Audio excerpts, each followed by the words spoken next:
Well, actually, I want to address the money thing. You said most Muslims don't understand their relationship with money, and we were talking in the coffee shop. What do you mean by that? What should our relationship with money be? Like the first question I asked you, from an Islamic perspective, what is the role of money as Allah describes it? It's إِنَّمَا أَمْوَالُكُمْ وَأَوْلَادُكُمْ فِتْنَةٌ. So it's a test from Allah, and how you react to it, how you deal with it or interact with it, makes it good or bad. So that's all it is. If Allah gives you abundance of wealth, my job is to seek out God's commands in the wealth that He's given me. What are His commands that are associated to dealing with business and wealth? My job is to fulfill those, even at times where it may seem like fulfilling those is a disadvantage to me financially. Because sometimes you're like, but if I do that, if I tell them the truth, I won't be able to sell. So then the question is, well, you want a successful transaction from a dunyawi perspective or an akhirah perspective? From a dunyawi perspective, it's whether you made or lost money. From an akhirah perspective, it's whether you fulfilled God's command in the money.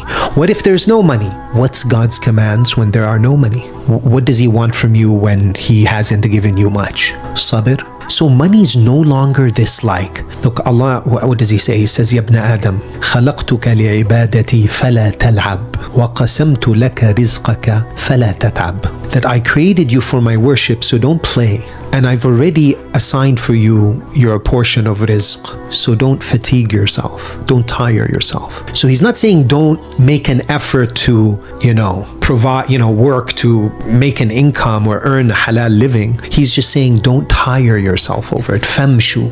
So now you're not like, it's my purpose in life to become a millionaire.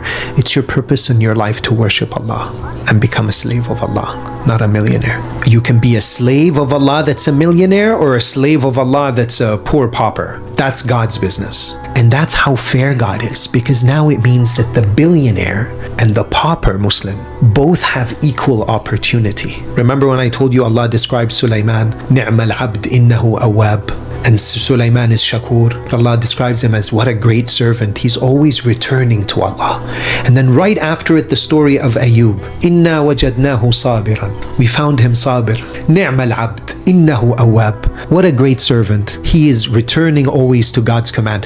So the one with a difficult trial in his life and very little means is being described in the same way as a great servant, because he's returning to God's command as it relates to trials and poverty and sickness. And Sulaiman alayhi salam is returning to God's command in terms of how do I react when I have all this wealth? And both are equally successful.